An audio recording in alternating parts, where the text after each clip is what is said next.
This is Cape Horn on Washington Highway 14, looking east into the Columbia River Gorge. On the right-hand side is Oregon, and I am sitting in Washington. I'm actually sitting in my car because if you step outside, you're likely to blow away.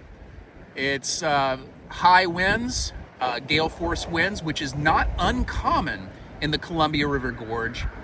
You can see the white caps on the Columbia River and spray coming off of the boulders of Columbia River basalt in the river.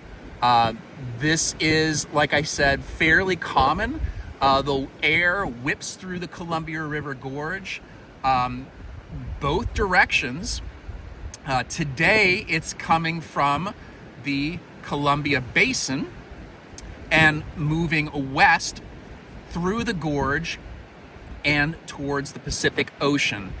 We have a high pressure system in the Columbia Basin of cold air. It's at elevations of around 3,000 feet.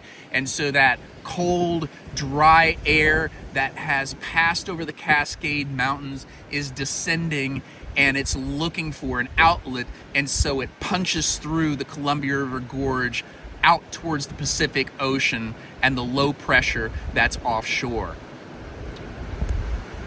In reverse circumstances, when we have a storm system moving in off of the Pacific Ocean, the winds will reverse and move inland.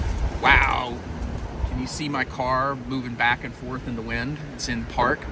And so that wind will then move inland from the Pacific Ocean into the Columbia Basin. Now, in geologic sense, when you move into the Columbia Basin, there are thick sequences of loess, which is silt-sized, wind-blown glacial sediments that have piled up in sand dunes or silt dunes, loess dunes, throughout portions of the Columbia Basin near the Columbia River that are being mobilized by the intense winds that occur within the gorge and into the basin.